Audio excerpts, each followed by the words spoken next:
Reporter breaking Vadakara MDMA case വിദ്യാഭ്യാസ വകുപ്പും അന്വേഷിക്കും. SSK additional state project director MK ഷൈൻമോന്റെ നേതൃത്വത്തിലുള്ള 4-അംഗ സമിതിക്കാണ് അന്വേഷണ ചുമതല.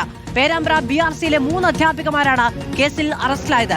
ഇവരെ ജോലിയിൽ നിന്ന് പിരിച്ചുവിട്ടതിന് പിന്നാലെയാണ് അന്വേഷണം പ്രഖ്യാപിച്ചിരിക്കുന്നത്. AK അഭിലാഷ് വിവരങ്ങളുമായി ചേരുകയാണ്. അഭിലാഷ്, എന്തൊക്കെയാണ് 4-അംഗ സമിതിയുടെ അന്വേഷണത്തിന് കീഴിൽ വരിക? മധു, സമൂഹത്തിൽ ബാധിച്ചിരിക്കുന്ന ജീർണത ഒറ്റപ്പെട്ടത് ഇതാണെങ്കിൽ പോലും അധ്യാപകരെ കൂടി ബാധിച്ചിരിക്കുന്നു എന്നുള്ളത് ഗൗരവമുള്ള വിഷയമാണ്. ഈ ഗൗരവം കൊണ്ട് തന്നെയാണ് വിദ്യാഭ്യാസ വകുപ്പ് അന്വേഷണം പ്രഖ്യാപിച്ചിരിക്കുന്നത്. ഈ SSKയുടെ സ്റ്റേറ്റ് അഡീഷണൽ ഡയറക്ടറുടെ നേതൃത്വത്തിലായിരിക്കും ഈ അന്വേഷണം നടക്കുക എന്നാണ് അറിയിച്ചിരിക്കുന്നത്. 4-അംഗ സംഘമാണ് ഈ അന്വേഷണം നടത്തുക. ഇതിന് മുന്നോടിയായി തന്നെ പല സ്ഥലങ്ങളിലും യോഗങ്ങൾ വിളിച്ചു ചേർക്കാനുള്ള തീരുമാനം ഉണ്ടായിട്ടുണ്ട്. BRCയുടെ അധ്യാപകരെ വിളിച്ചു ചേർക്കാനുള്ള യോഗമാണ് ഉണ്ടായിരിക്കുന്നത്. ആ യോഗം ഇന്നിപ്പോൾ കോഴിക്കോട് നടക്കുകയുണ്ട്. ഇതിൽ ഏറ്റവും പ്രധാനപ്പെട്ട കാര്യം എന്നുള്ളത് ഈ അധ്യാപകർ ലഹരി ഉപയോഗമോ അല്ലെങ്കിൽ വിപണനമോ ഒക്കെ നടക്കുന്നുണ്ടെങ്കിൽ ആ കാര്യങ്ങൾ നേരിട്ട് അറിയിക്കണമെന്നുള്ളൊരു നിർദ്ദേശം കൂടിയാണ് ഈ യോഗത്തിൽ ഉയർന്നു വരുന്നത് പ്രധാനമായിട്ടത്.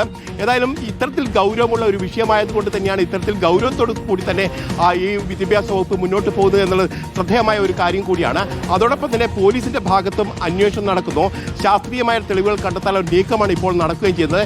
ഇതിനകം തന്നെ 5 ആളുകളെയാണ് ഈ കേസുമായി അറസ്റ്റ് ചെയ്തിരിക്കുന്നത്. അതോടൊപ്പം തന്നെ 3 അധ്യാപകരുണ്ട്.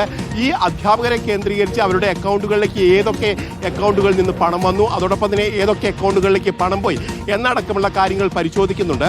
ഈ പരിശോധനയുടെ അടിസ്ഥാനത്തിൽ ഇവരെ കസ്റ്റഡിയിൽ വാങ്ങി ചോദ്യം ചെയ്യാനൊരു നീക്കം കൂടിയായിരിക്കും അടുത്ത ദിവസങ്ങൾ ഉണ്ടാവുക എന്നാണ് പോലീസും SIT ഒക്കെ വ്യക്തമാക്കുകയും ചെയ്തിരിക്കുന്നത്. ഇതിനോടൊപ്പം തന്നെയാണ് ഇപ്പോൾ വിദ്യാഭ്യാസ വകുപ്പും ഈ കാര്യത്തിൽ ഗൗരവപൂർണ്ണമായ ഒരു അന്വേഷണത്തിലേക്ക് കടക്കുകയും ചെയ്യുന്നത്. മാധു, AK അഭിലാഷാണ് വിവരങ്ങൾ നൽകിയത്. BRCയിലെ അധ്യാപികമാരുടെ അറസ്റ്റിനെ തുടർന്നാണ് നിർണായകമായ തീരുമാനം വിദ്യാഭ്യാസ വകുപ്പ് എടുത്തിരിക്കുന്നത്.